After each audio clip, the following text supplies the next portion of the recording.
just to make sure the younger people do sign up, the Obama administration is rolling out a new ad campaign that's targeted specifically at the young and vibrant. Hi, I'm Alex, and this is my wife, Martha.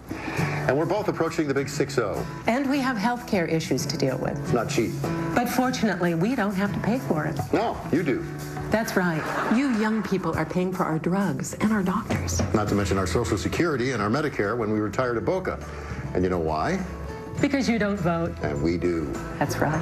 Hope you enjoyed that Burning Guy Festival. The Affordable Care Act. Next time, maybe pick up a newspaper.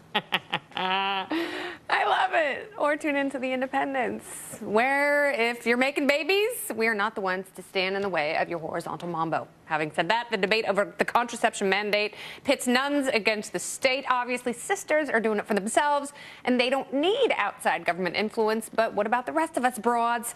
Is birth control a universal right? If so, if we are so hell-bent on preventing babies, how are we going to halt the slide of depopulation? It is such a good question, and we're going to ask our doctors because healthcare is on life support. Dr. Matt Welch. Thank you. Yes. I think that I'm totally in favor of contraception. By the way, I think everyone should use it. Oh, because we were on the fence. We really thought that maybe you were the guy that... Just want to clear that up right away.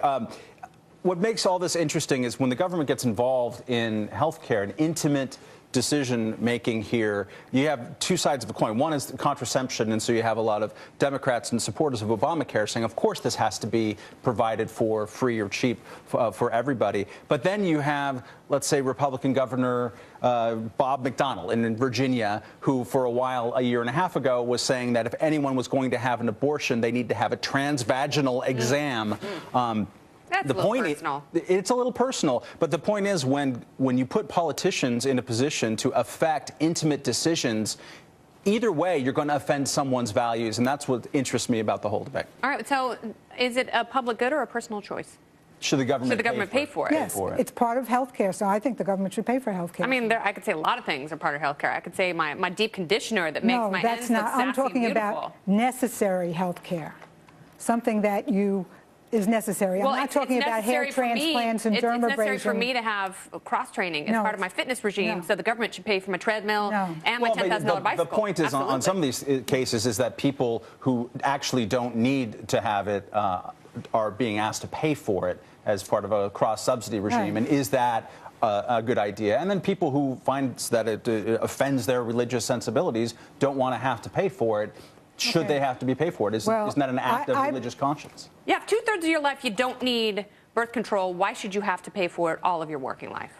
Because we're all in it together, and I think that there are certain things that are social needs, and if you spread the cost around everybody, it's the best, fairest, and most efficient way to do it. Well, birth control is really not that expensive. If you were in an accident and you became paralyzed for life, and we had medicine that had, taxes that paid for medical care, why should I, pay for your accident because you were so careless to have an accident and become paralyzed? You are so heartless. Dr. I don't believe that. I think I should pay for it. Okay, I'm going to ask him, Dr. Reisman, do you think that birth control should be allowed over the counter? I think birth control should be allowed, freely, that people who want it and need it can have access to it. I think it's, and to answer the question... why is it still only available by prescription?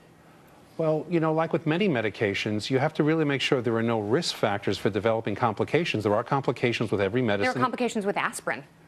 And that's why you should seek advice before you take aspirin, because if you have a bleeding tendency, if you're an older person and you have certain bleeding tendencies, it's still over the counter. But there's a distinction between seeking advice and actually having a prescription in order to get it. And you're trusted, you're responsible enough to take Tylenol on your own. Matt, I trust you.